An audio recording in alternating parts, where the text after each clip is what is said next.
Stretch the shoulders and up. Right foot behind the left foot and go over. And the other side.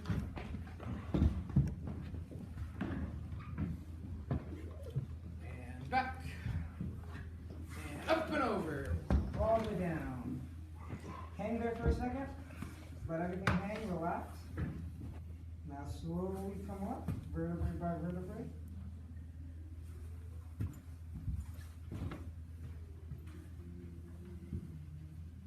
Slowly, slowly, slowly. Do a couple neck thingies. Not quite rolls, I don't know what they call them. Just nods or shakes.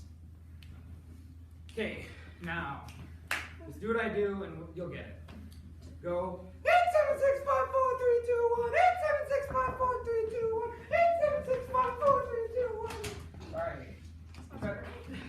So I'm just gonna be doing this and counting in a high voice. Ready? And 87654321876543218765432187654321876543218. Perfect. Now go. Woo! Woo! Woo!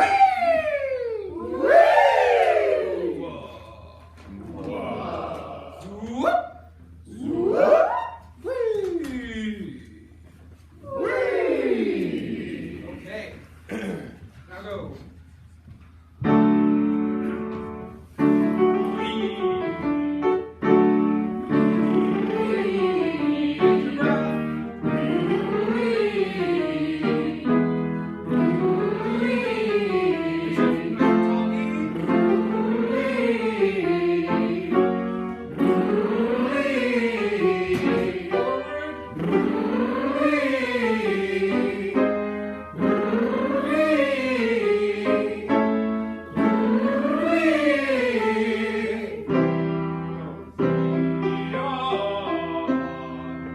Go to the top, then you have like a beach ball, and you're gonna go see-oh, pressing it down under the water.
Not bad. Let's get started. Pull out the Brahms Oceanacht. Yeah, and while you're doing that, grab your music. Terrence, talk through your exercises. Which ones did you do? Why did you choose? Okay, so I started with stretching and physical warm-ups just to get the body moving, and with the articulation just to get you think a little bit. Then I did the crazy eights to do some movement, try to get energy up, and also exercise the soft palate. Then I did the lip trills to get the breath moving forward, and the ahs to get you to start thinking about vowels, keeping things nice and forward but tall, that chiaroscuro. Then the Z, E, ah, ah, ah, to keep your breath even flowing, and doing arpeggios, but also practicing not punching things. That's why we did this, to like support here rather than here. And then we did the E, A, A, O, U to do all of the vowels, but keeping it nice and forward, and also it's a range extender down. And the Z's was a range extender up. And the thing before was just mid-range stuff. All right, here we go. Sure enough.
for 8 in the morning. Let's go back to the zokt, zokt, zokt, down bottom of 8, last measure. So make sure on these zokts we don't just hit it and quit it. Put a little bit of space into it. Zokt, zokt, zokt, soft. Let's try it. Bottom of 8. Can you roll that for them? Hey Bryson, for one time, can you just play our notes on through those softs? Is that okay? Or rather than you come right? Thanks. Soft, soft, soft, soft. Okay, yeah. So the Zox was good. Alright, the Zox were good. We just need a little bit more of an ooh space just in the back of the throat. That way we have just a little bit more warmth. And then when we get to the O, it'll be just a hit it forte and then immediately subito piano. Let's try it again. Bottom of 8, last measure. Think about that ooh space. Soft, soft, soft, soft. There you go.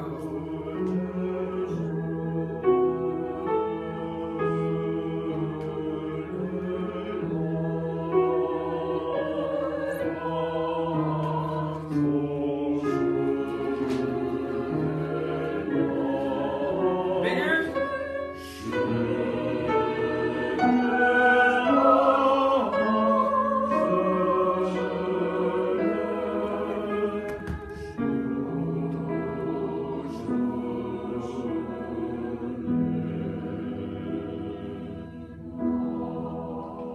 Try your vowels. A little bit more warmth in space. Oh. Can you go ahead and play accompaniment this time, Bryson? Go back to the Zoff. Uh-huh. So they're marked staccato, Yeah. and that's a Brahms marking. So you probably should give them about half the length, rather than soft, soft, soft, soft. You're probably looking for about an eighth duration on that. Okay. And I do believe that's Brahms marking there. Okay. Okay. So see if you can show that in your gesture on that. Go back to the Zoff. So soft, soft. So show the release and how you go down. And go ahead and go back to accompaniment. Right. Okay. Soft, soft, soft, soft. Yeah. And so what you're looking for is you look for the release. Watch this. Here we go, Bryson, right there. And so here we go. And sing with me. And soft, soft, soft, soft. So that you don't go all the way through this. That looks like a stop. And soft. Yeah, you get to it and release by letting go down. 1 and 2. T and 1 and T. Because you're looking for about an eighth note duration on it, seeing if you can get those T's in there a little bit. And truth be told, it's okay if it moves forward a little bit. Okay. Because what we're creeping up on the girl there, Yep. where it's soft, soft, soft. Yeah. So. Okay, let's try it. Bottom of 8, last measure. Soft, soft, soft, soft. Yeah, I know that I do it too, but don't raise your foot on that. Okay? Yeah. Yeah, you've probably got that from me, so I apologize. 4 and so. Just give us that beat 3 one time. Just Okay. run on beat 3. Round of 3. And. So, how do I've been struggling with this particular part on showing, Where's beat 3? well, beat 3 is like here, right? 1, 2, 3 is kind of where 1 is. Yeah, so in the Right, middle. so you're gonna go. Give me the O pitch. Here we go. And no. So it's 3, 1, 2, 3. Okay, I see. Yeah, right. And 3, 4. 3 is kind of. Like, because putting that, like, an emphasis on an upbeat is just weird. Yeah, well, conducting but it- that's what it is, right? Uh-huh. And it's the romantic period, not the classical period. So we can make the third beat, right? A primary beat. Right? You see what I'm saying? Yeah. Yeah. So what the textbooks say, this is what a three pattern looks like. It looks like 1, 2, 3, 1. No good conductor in the world does that. I mean, who writes these stupid books? I mean, there's no way that the 3 goes up here. You know, the 3 goes 1, 2, 3. 1, 2, 3. 3 is pretty much where 1 is. So how do you know it's not a downbeat if it's at the same spot? The speed. No. Good guess. Change of the direction. It's the direction it comes from. What is the definition of a downbeat? It goes down, right? And what happens if 3 is in the middle here? 1, 2, is that down? No, that's over here, right? Yeah. And it is an upbeat after. But the thing to make but what you actually answered, Laura, was the question, how do we know a downbeat? It's an upbeat that makes a downbeat. You go up, which allows for you to go down. Try to get a downbeat by going out. Doesn't work. You have to go up to go down, right? And so that's the difference between a downbeat and that 3rd beat. The place where it happens is irrelevant, okay? Right, go through that Zocht one more time. Okay. And see if you can make that work. Okay.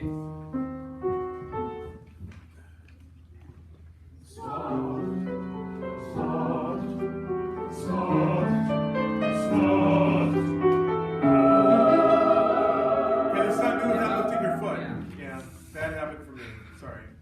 One last time.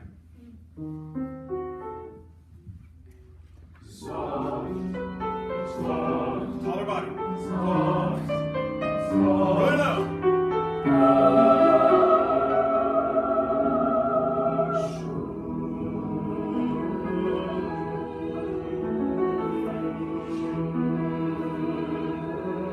All right, very good. And Bryson will have a chance to look at that before the next time you connect. It's a difficult one. Oh yeah. Yeah. All right, Terrence. Cool. Good job. Well done. And since Terrence went first after 2, he should get 2 claps. Seriously. Yeah, I picked on Terrence. All right, Cleo, what are you conducting? Locust East Day. Oh, locust. Yeah, the jam. Not locust. Locust. So I want to explain this piece a little bit to you guys before we sing it because it's actually very beautiful. If you're going to talk, can I sit down? Yes. Thank God. You're gonna get up shortly. So the translation is: "This place was made by God, a priceless sacrament. It is without reproach." And so this was written for an annual celebration of a church's dedication. So it was originally intended for the dedication of Votivkapelle at the New Cathedral in Linz, Austria. And Bruckner was the organist for that church, and so he wrote it for his own church. And so it's based on the biblical story of Jacob's ladder, where Jacob says, "Surely the Lord is in this place, and I knew it not." So it's just a lot of God is here, and yeah. So if you can relate to that, put it into your singing here. And if not, we'll do it anyway. Okay.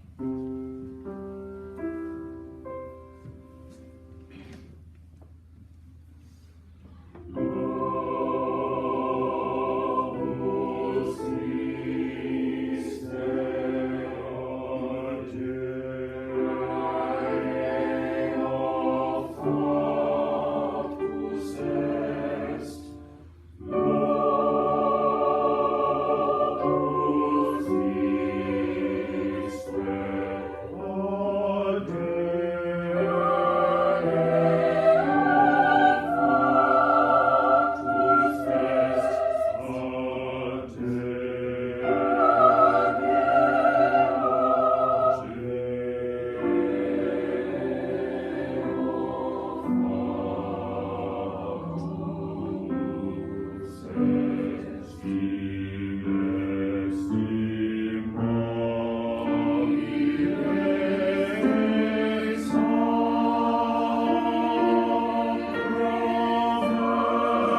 because it's a lot of the same, but the dynamics really make this piece powerful, I think.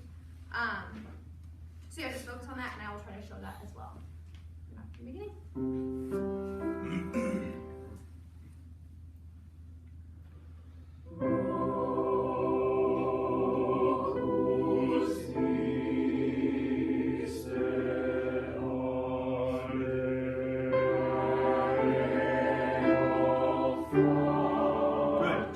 Tell us what you want verbally in that first phrase. Well, it starts out piano, so somewhat quietly, and then in the fourth measure, it'll get a little quieter, and then the bar after that just get a little louder, and then in that area. Okay, so I thought you were showing some crescendo in the first 4 bars. Did you? I don't know. Sometimes I do things I'm not sure. Okay, no, that's okay. No, I mean, I'm wondering what you want. Okay, yeah. I feel like not really. I think I was trying to show so it's not just the same the whole time, and so I kind of just naturally do things. I'm gonna let everybody sit down for a second, okay? All right. And I think you're doing really great this morning. Super attitudes, at least on the outside. And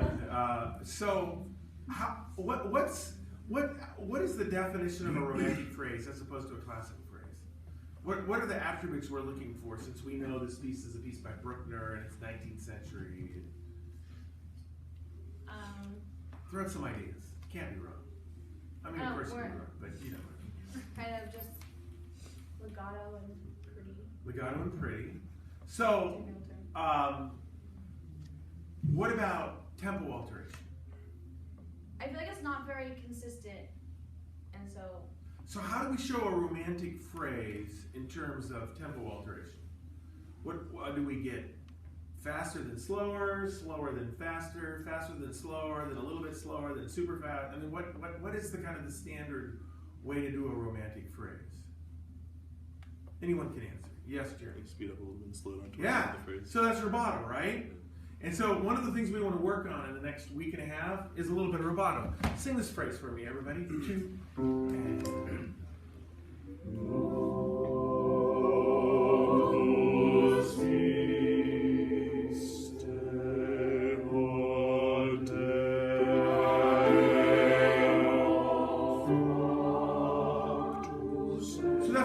Okay, let me try something different. 2 and.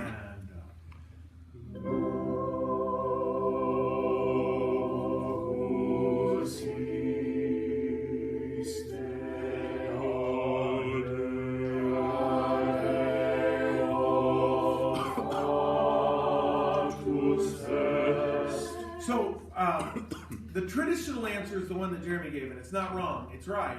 But sometimes it's, and Bryson would probably agree with this, it's a little formulaic, right? And one thing that's true about romantic phrases is that they're not supposed to be formulaic. It shouldn't be like it got faster and then it got slower.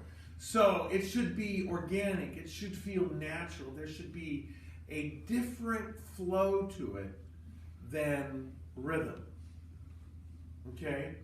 And so the length of the notes, those are ideas. Those are sort of general ideas on what's happening, as opposed to the classical period. Strong, weak, strong, weak, strong, weak, strong, up, strong. You understand what I'm saying? Yes.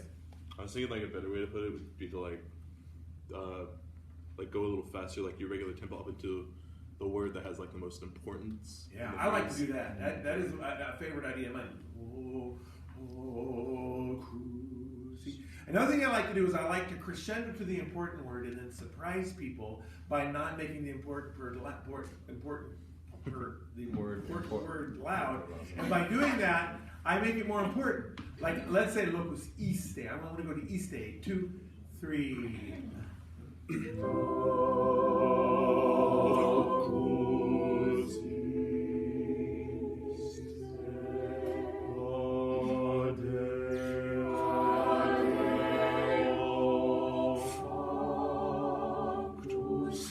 Yeah, you getting some ideas? You see how non-metrical it is? Yeah, and that's what I struggle with, because it's I don't know how to just kind of, when you were doing it just now, there's a lot of just I have more experience than you. Yeah, but that's what I struggle with. So what I want you to do is I want you to risk and be willing to fail. And we're gonna be, all of our pieces, including Terrence's, although his is a little bit different, all are based around searching for romantic phrasing. Every one of them. I mean, Bogorodiego, Valdesnak. This one, the fifth one, which I can't remember what it is right now. Locus. There's a fifth one. Which one is it? It's the one we're not doing today. Valdesnak. What's that?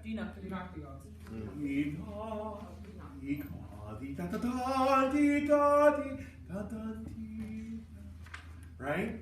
And so if you want to listen for how to make cool choral phrasing, listen to solo piano music from the 19th century. Because the solo pianists, they're total control of the keyboard. They do more with it. The orchestral people do not do as much as we should do. But the piano people do. And even the singers will, though, like the solo. But I find that the way that Chopin is played and Brahms is played, this almost absence of metrical quality. But of course there is meter, right? It's just you've lost it. The people can't find where it's at. And downbeats are discouraged and things are held out. So you could listen to Chopin, you could listen to Brahms. What else could they listen to, Bryson? Yeah, La Rachmaninoff. Oh, yeah. Going back towards it. Yeah. Some Schumann. Listen to the old romantics like Horowitz, who just much more than players nowadays would just pull on phrases so that they would almost completely fall apart. And I'd like us to explore this. And because when are you going to learn this, right? When are you going to get the confidence to do this music romantically, except, right now when there's no penalty, right? Let's do it. There's no wrong answer. I mean, of course there is a wrong answer, but not right now there isn't. You know what I'm saying? Here we go. Stand up. Follow your heart.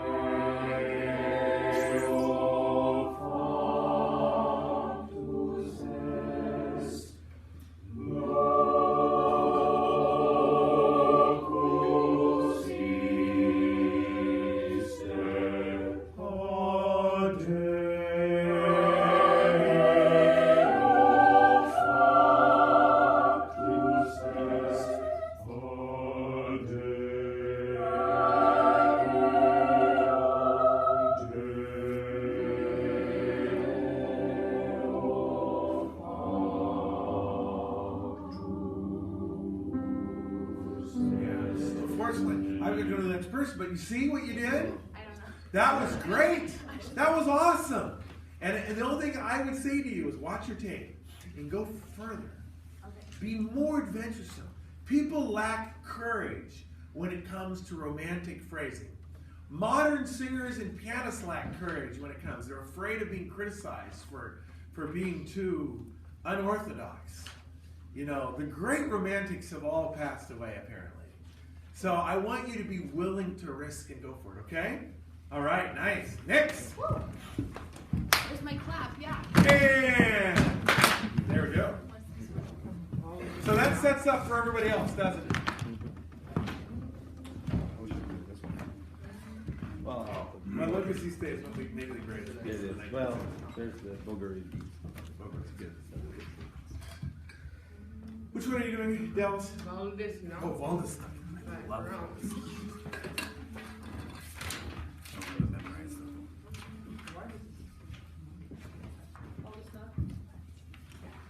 We'll just do one verse.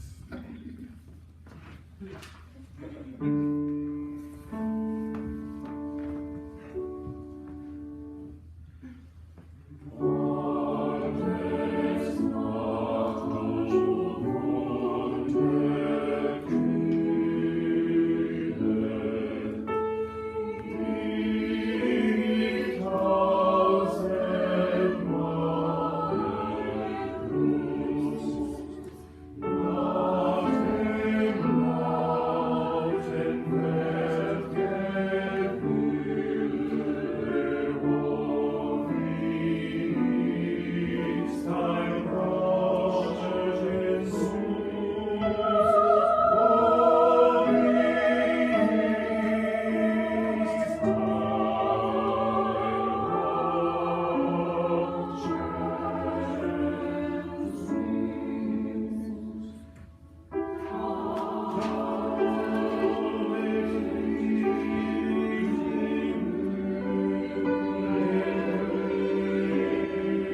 song about? The song is about a walk through like a forest, and it's also about like turmoil and contrast, kind of. Yeah, pretty typical romantic poetry. They find a way to make nature and our own psycho issues, right? And so to compare those things. Can you make it like a walk in the park, in the forest? Okay. What do you do when you walk in the forest? I look around. Yeah, you look around, we stop, right? We move forward, we may trip over a tree root. We may see something, right? We're filled with wonder. Sometimes we hear a noise that may scare us. Right? What was that? That's it. Right? Walk in the forest.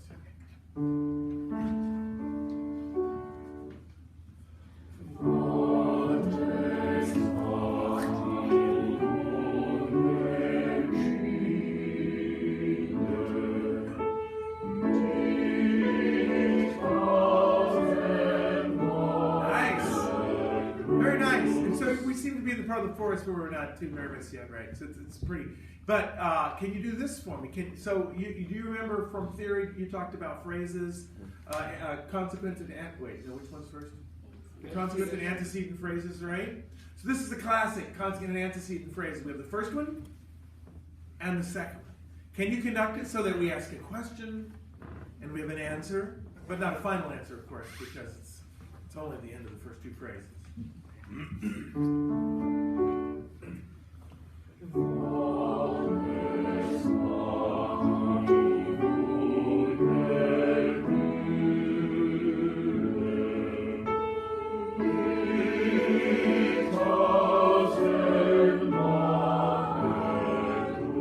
Yeah.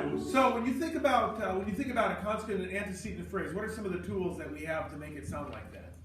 Besides the melody and the harmony, which is what informs us that it's happening. Crescendo, Right, so crescendo, decrescendo, right? Crescendo, decrescendo. Do it.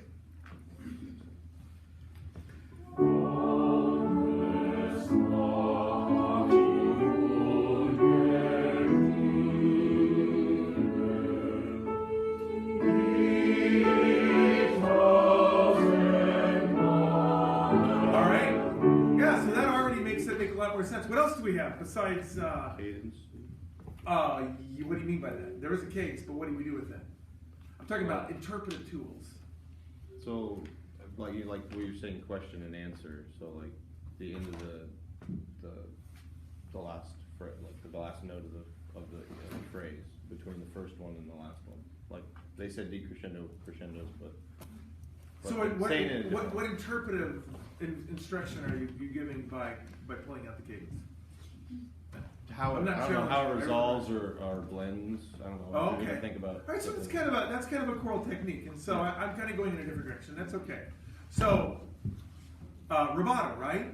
This is the classic speed up, slow down kind of typical one, like almost like Jeremy mentioned. Here we go. Watch two and sing and.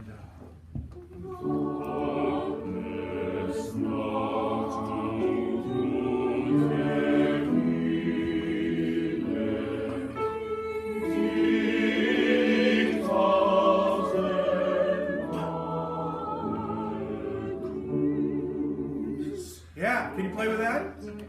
Yeah, destroy the meter, destroy the steady beat. Romantic music cries for not steady beat. They cry for the steady beat of the heart, not of the metronome. Yeah.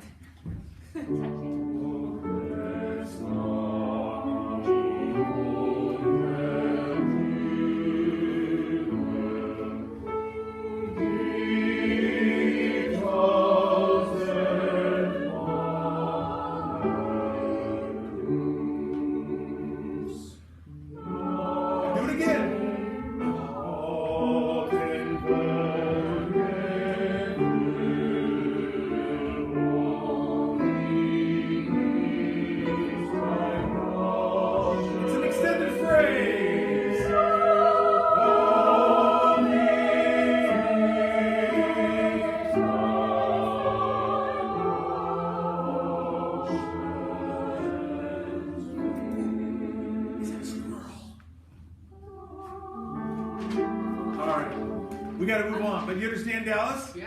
Yeah, so really interpret that through as kind of like a program symphony. Like maybe imagine where the bird comes in and the squirrel and then the triple array tree root, and give us an experience, and then think about what this means to our own experience in the trials and tribulations of love and relationship and personal heartache that we have. Good? And number 4, David. That's right. And yeah, not focused at all. Not focused. The one clap makes my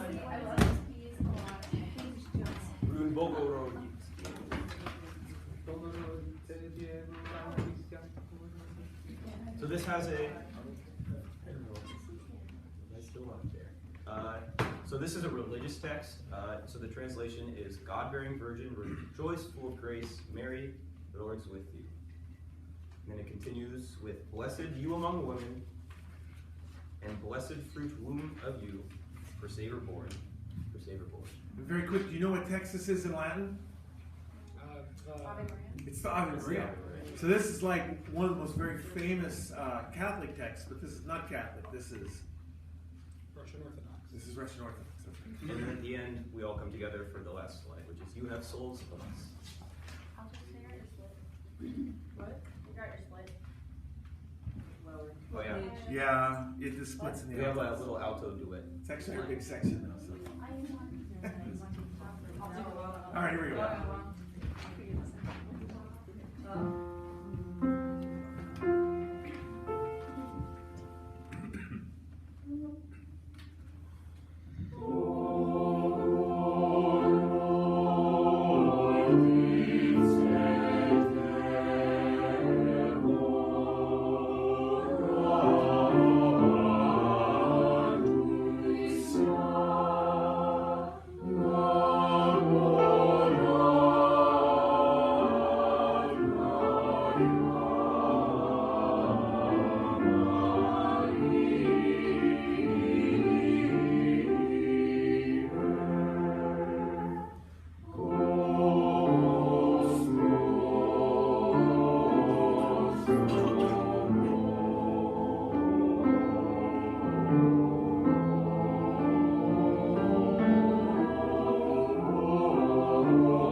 Let's go back to the bottom of the first page.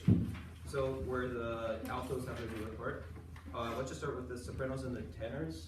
So this is the repeated text of the first line, but it's much longer, so you want to pull these phrases really long in contrast to the alto on the new text. So just soprano tenor? So just the sopranos and the tenors.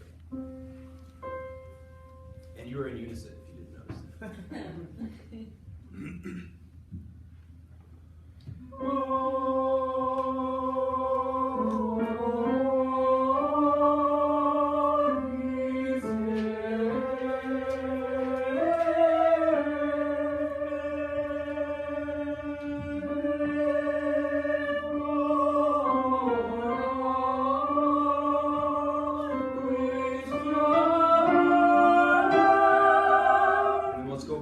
Let's just do the altos on your duet there. So I'm gonna give you one and then we'll come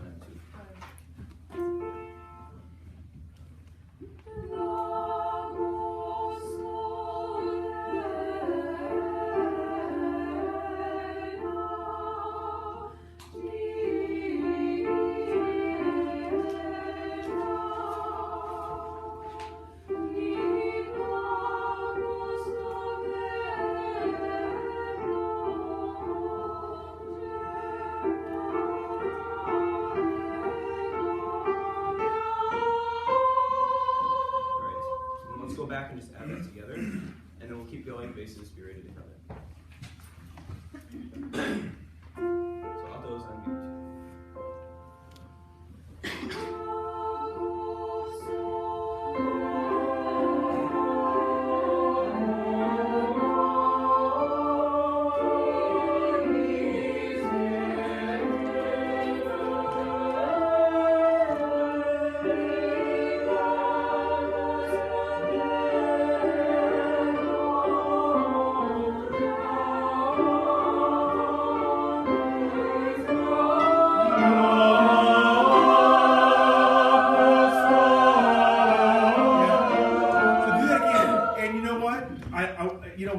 Concepts, and this is not a very, very solid idea, but I do it anyway. In the romantic period, if it gets loud, I slow it down.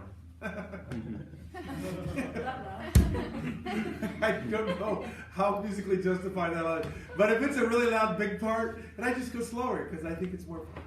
And so I always really pull on this right here, but don't subdivide on that. I think Don't subdivide. see if you can go. And G and oh. The problem with subdividing is it takes away from the downbeat.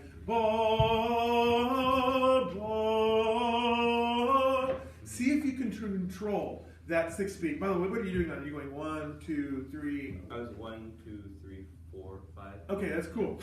How are we doing on time? We have only a couple minutes. Start there one more time. Okay. See how far you can pull on that on beat 6.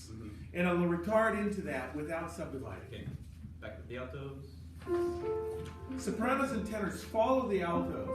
Conduct the altos. Don't conduct the sopranos and tenors.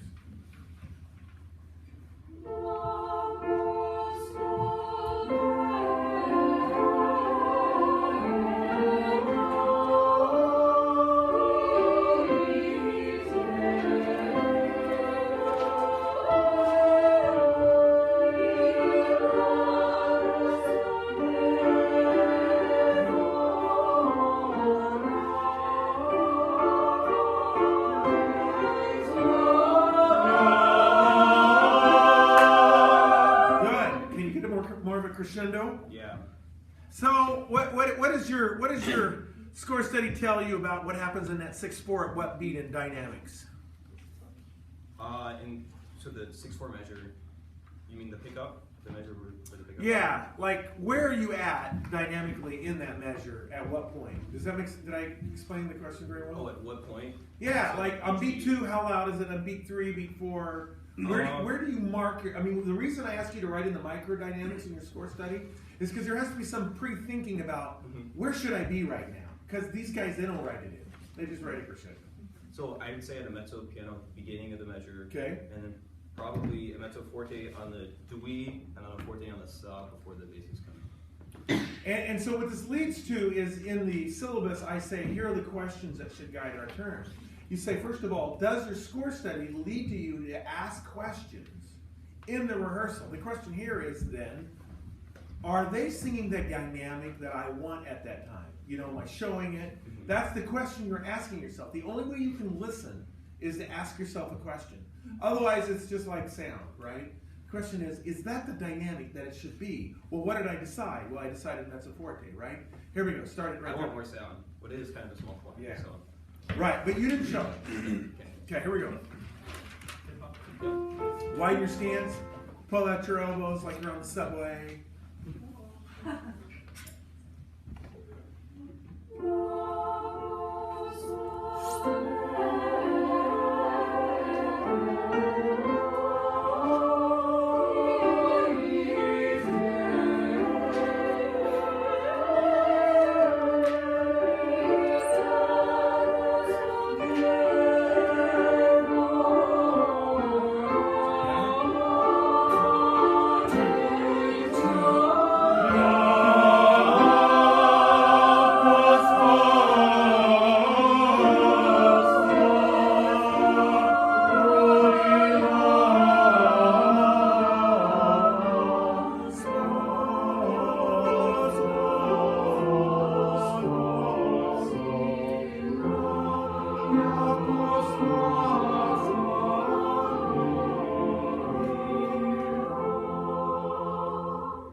remember the end. All right, good job. Thank you for being here. Wow, perfect attendance. That means you're awesome. I know you all have a busy day.